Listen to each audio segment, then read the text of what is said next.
Okay, wait. Bago natin i-celebrate ang Valentine's at mga misis, bago nyo i-celebrate yung mga plano nyo for Valentine's Day, mag-relax muna kayo dahil marami pa kaming hinandang pampakilig para sa inyo. At bago pa man tayo mag-weekend, mag-Happy Friday morning bonding muna tayo mga misis! Dito sa happy place ng Happy Wife, Happy Life!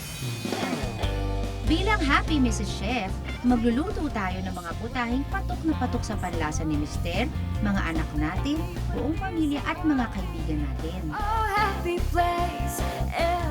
Bilang happy new mommy, pagsasaluhan natin ang hirap at ligaya ng pagiging isang ina. Bawat umaga, pagbaling at Bilang happy partner sa pagpapa-beauty, magpapalitan tayo ng mga tips para timeless ang ating kagandahan. Bilang Happy Mami Rakitera, magtutulungan tayo sa pag-asenso. Maliit man o malaki ang negosyo nyo. Happy wife, ang saya-saya. Happy life, ang saya-saya. Happy, happy, happy, a happy morning to you. Happy wife, ang saya-saya. Happy life, ang saya-saya. Happy, happy, happy, a happy morning to you. A happy morning to you. Hindi lang siya star coach, life coach at love coach din siya ng ilang mga players. Kilalanin natin ang ninong at ninang ko na si Coach Chot at Ninang Cherry.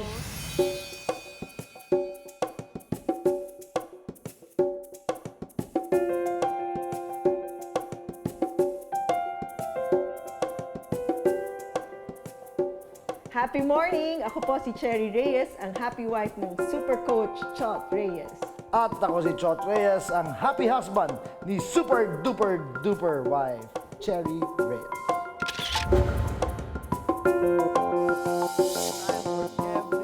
Kamakailan, umingay ang pangalan ni Chot Reyes sa mundo ng basketball pagkatapos niyang maging super coach ng Smart Gilas Pilipinas sa FIBA World Cup noong 2014. Pero simulat sa pool, sa basketball na talagang umiikot ang mundo ni Coach. Kolehiyo pa lamang, naging basketball player na siya ng Ateneo de Manila University. At early 1990s nga nang pinasok niya ang mundo ng PBA kung saan siya naging coach ng iba't ibang teams. Naging pinakabatang coach din siya ng nag-champion na team at naging 5-time PBA Coach of the Year. Sa kasalukuyan, siya ang head ng Sports 5 na siyang sports division ng TV5. Pero bukod sa pagiging hari ng basketball court, siya rin ay isang happy husband sa reyna naman ng mga hair salon na si Cherry Reyes, isa namang professional hairstylist. Si Cherry ay kilalang hairstylist ng mga celebrities at no other than Mr. President Noynoy Aquino. Magkaiba man ang mundong kanilang pinanggalingan, pinatunayan pa rin nilang love conquers all. Been married for 29 years. Ano naman ang sikreto sa happy marriage? Ako ang head coach. Yun yun eh, no? Sa bahay ako yung nasusunod. Hindi. Kaya happy kasi happy si wife. Happy. Oo, correct. 29 years kami happily married. She's happy I'm married. So ano ang sikreto? Dali, bigay ka na. Oh, I always like to say, sometimes it's a joke, but you know, we always like to say that we've been happily married Yeah, for 29 happy, yeah. years, but not seriously. Kailangan marunong kayo pagtawanan din ng isa't isa kasi I think humor is very important Yeah, I was going to say in a that. happy marriage. Kasi biling-bili niya yung mga joke ko. Pag nagpatawa ko, tawang-tawa siya, tapos magagalit siya, ang corny ko daw. Yeah, secondly, I think also importante may sarili kaming ginagawa. Yeah. Meron akong mundo ko, meron din siyang mundo niya. Ano yung usual na nagiging away ninyo? And then, paano nyo nare-resolve? Siyempre, usual is selos. And nasa basketball. Oo naman, ano? Ay, hindi ko alam. Parang hindi kayo hindi ko alam. Parang wala sa... Akala ko hindi ka nagsaselos. Wala lang. Parang the way you carry yourself. Parang, Hindi talaga.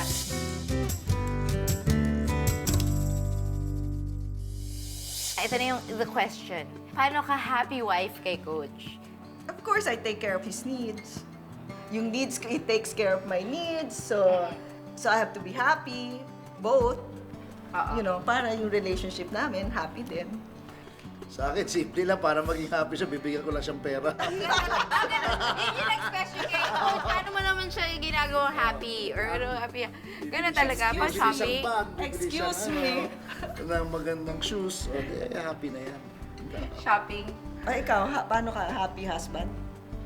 Hindi, happy wife lang ang title dito, di ba? Happy husband pa. Paano happy Hindi, tatanong ko rin yung coach. She makes me happy, like she said, when she takes care of all my needs. Na, you know, after a long day's work, pag umuwi ako dito, you know, okay lahat, everything is areglado na lahat. Ang hinahanap rin niya talaga is I continue to be sweet to her. Of course, not take her for granted. I think that napaka-importante. Especially in a long relationship like kami because the tendency na napapansin ko with couples who've been together for a long time, they tend to take each other for granted. Kasi tagal na di ba? Sa mga players niyo ba, Jimmy, for example, nabibigyan niyo rin ba sila mga love advice? Actually, may mga players that call Yeah. na not Meron only talaga. they have problems with basketball, but you know, with Even relationship. Huwag ka na magsasabi ng... Perfect example, kayo, when you were about to get married and then nag-national team. Di ba? Then you had to delay it, the wedding. Di ba? Kinausap ako ni Jimmy nun. At binigyan ko, sabi ko, Peter, kakalimutan mo na si LJ, wala naman yan.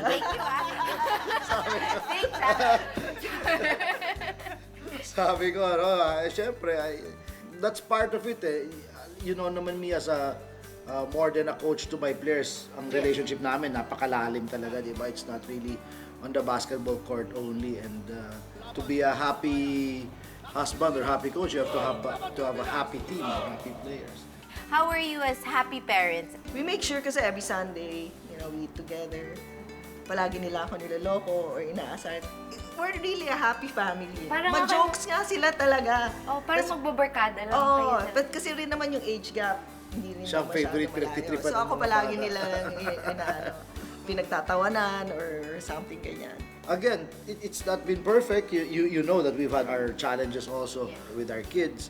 But generally, we've been very happy. I think we've been blessed that, you know, we have kids who have grown up and are growing up into very happy individuals. Like I said, a big part of the Reyes household really is humor. Your happy parenting. Ano naman ang happy advice nyo sa mga mommies and wives, pati sa mga daddies na nanonood? Sasabihin nila palagi ako nakabantay. Hindi, I'm there always to support Chot. Kasi I think I'm a wife first than a mother. Whether you're, you know, been married for a long time or you're starting out, is just simply put in the effort and enjoy. Life is too short. Don't stress those little things. Mga misis, kung ayaw maligo ng mister nyo, ayaw hayaan nyo na yun, okay na yun. Diba? Kung ano, yun ang aming palagi namin, life is too short. I think there are a lot more important things. And in the end, that's important. I think if we have a happy life, I have a happy wife. Yeah. Is that right, wife? Yes. I'm so happy. Thank you so much for guesting. yes. Siyempre, meron kaming flowers. Yung lolly cakes to follow. Thank you very much. Nax naman. Diba? Ginawa ko yung joke. Thank you so much. Thank you. Mga misis, mga girlfriend, mga mommies, magba-Valentine's na. Meron na ba kayong panregalo kay Mister? Kasi ako wala pa eh. But don't worry, dahil magtutulungan tayo gumawa ng mga gamit na hindi masakit sa bulsa na pangregalo. Mga mommy and daddy, huwag kayong mag-alala kung wala pa kayong gift for Valentine's. Akong bahala sa inyo. Tuturuan ko kayo gumawa ng mga personalized gifts na hindi masakit sa bulsa. Diba? Bongga yun, ha?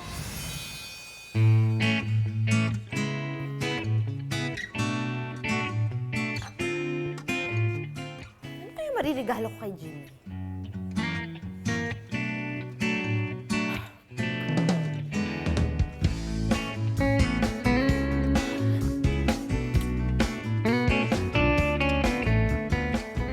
Mga misis, mga girlfriend, mga mommies, magba-Valentine's na. Meron na ba kayong panregalo kay Mister?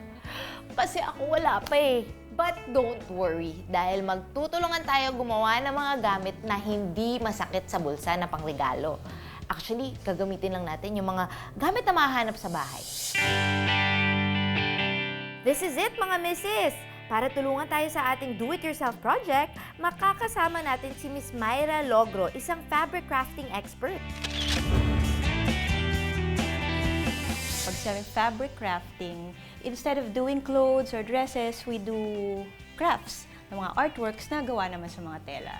Ayan, mga misses and mommies dyan sa bahay, ang unang do-it-yourself project natin is ang frame, right? Para sa do-it-yourself picture frame, ang mga kailangan natin ay picture frame, scissors, buttons, mga pandikit like a glue stick or a glue gun, and double-sided tape, some fabric, needles and thread, stationaries. LJ, super easy lang to eh. Pwede kitang turuan muna gumawa ng isang fabric flower na pwede nating idikit dito. Una, dun sa mga luma ninyong mga t-shirt, mga polo na hindi na ginagamit, instead na itapon or ipamigay, eto, gumawa tayo ng mga bilog-bilog na tulad nito.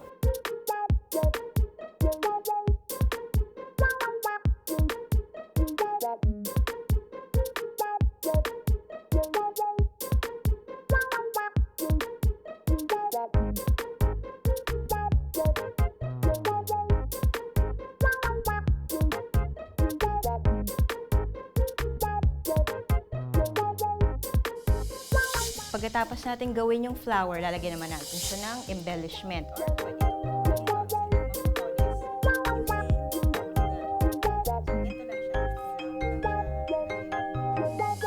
Tapos yung next, yung message ko.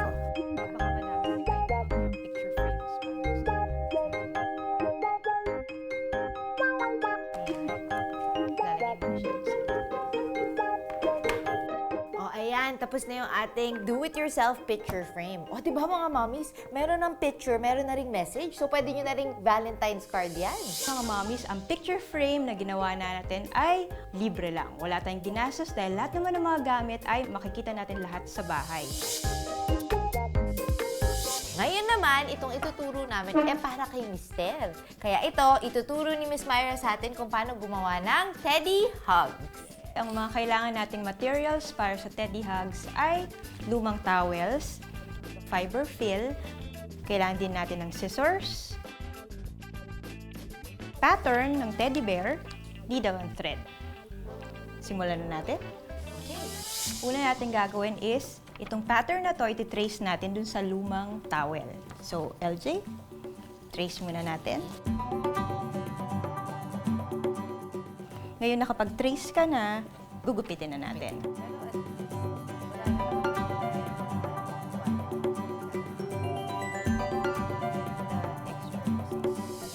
The next step is tatahin na natin yung mga patterns together using a blanket stitch na ituturo ko sa'yo mula dito hanggang dito. Ganitong paggawa nun. So, over, you do over, and then tutusok mo siya. Then, hatak. Makikita mo yung paghatak, nasa gitna na siya nitong sinulid. Kaya mo yan.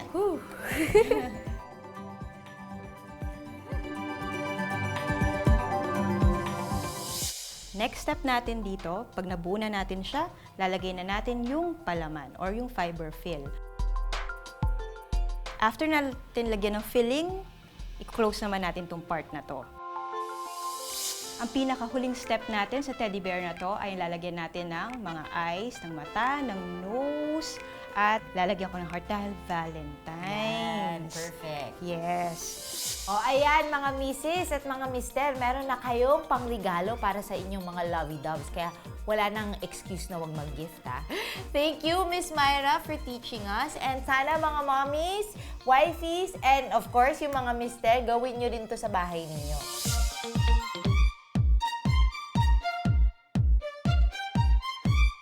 Pumapasok ako dito tuwing araw ng Lunes hanggang Biyernes, alauna ng hapon hanggang alas 3 ng hapon. Ano ba to? Papasalamat po ako sa kanya dahil po sa pagtuturo niya po sa mga bata.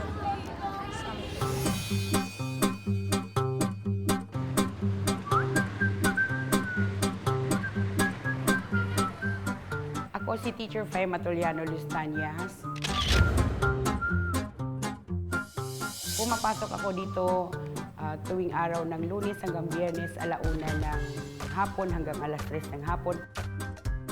Good afternoon! Blessed Teacher Fe! Blessed Teacher Fe! Okay.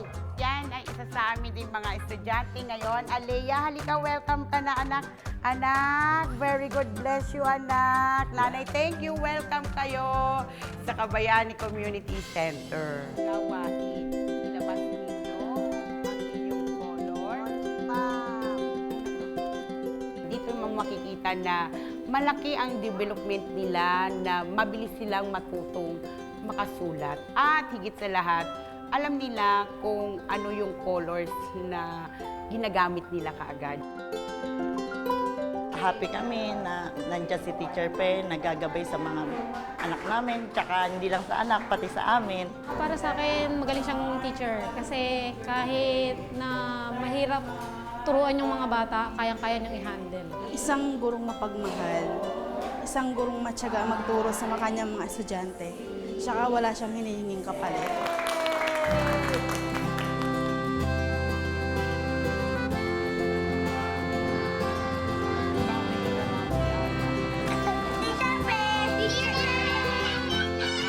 Kami ay pumupunta sa ilalim ng tulay tuwing araw ng Sabado, kung minsan naman ay araw ng Linggo, lalo na kapag may special kaming mga gawain doon. At may mga volunteers and partners kami na gustong pumunta sa araw na iyon.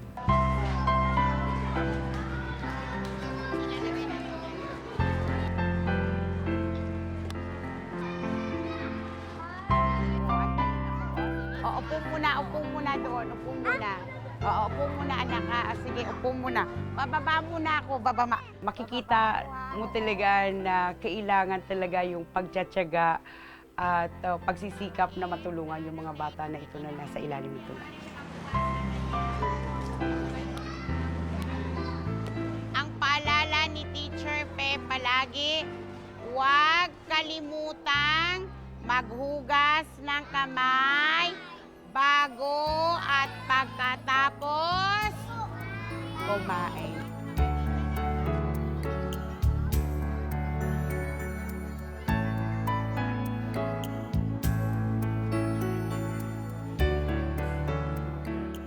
Super saya talaga ako kasi nga nakita ko na kumakain sila ng sopas kasama ng mga bata. Ako mismo sa sarili ko na kahit hindi ko man natikma yung sopas na yun, pero alam ko, masarap at happy-happy sila.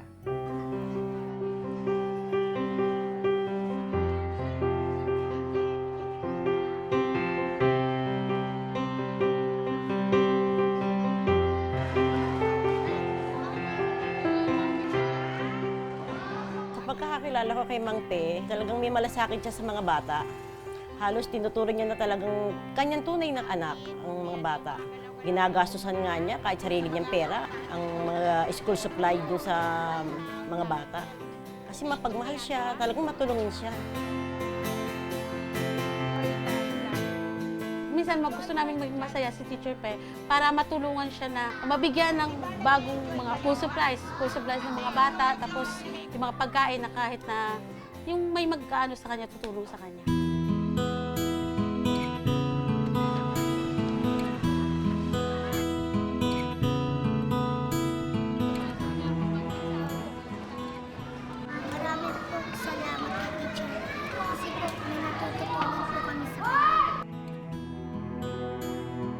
Nagpapasalamat po ako sa kanya dahil po sa pagtuturo niya po sa mga bata.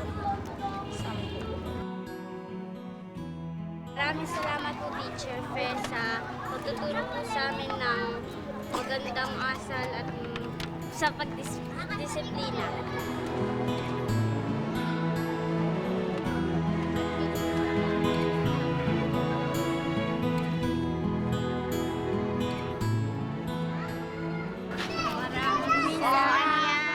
Ano ba to? Yung card na yon na ipinigay nila sa akin kanina, first time po na nakatanggap ng ganong card. Para po sa inyo. Para sa akin. To Teacher Fe. Thank you, Teacher Fe. Maraming salamat po from Dana May. Maraming salamat po, Teacher Fe. Thank you po from Berta. I love you, Teacher Fe, from Nika. I love you from Ira. Masaya ako kasi parang kung gaano kalawak yung pagtanggap sa akin ng mga bata, ganun din kalaki yung card na ibinigay sa akin. So thank you for that. O, group up tayo, dali. Maraming salamat. Yay!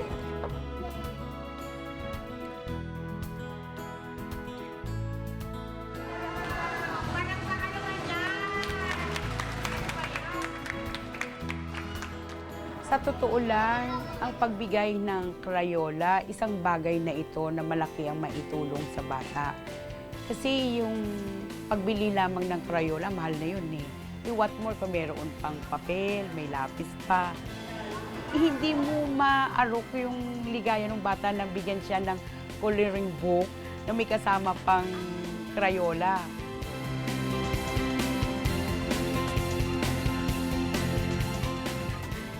So, salamat sa pagkakataon na yung mga school supplies na ibinahagi sa amin, diretso ring ibinahagi sa bata.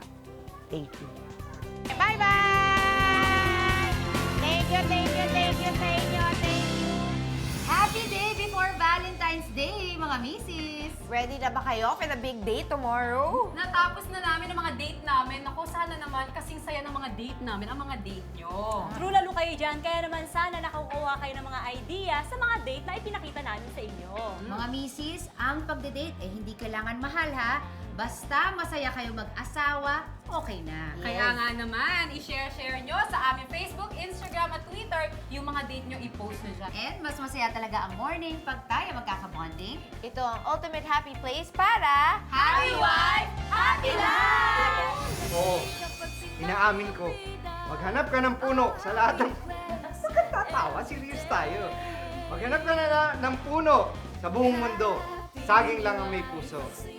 Pero sa pagkakataong ito, ang saging na may puso ay nabiyag. Yun ang aking puso. Ang pinagsisilosan ko sa mister ko pag kausap niya ex niya. Pinagsisilosan ko, mister ko, pag may kasamang barkada. Selos ako pag umiinom siya ng alak at nagsisigarilyo. Dalawang klase ang cute. I-define namin sa pinakamadaling paraan. Yung selos na cute, and selos na abusive na, ano?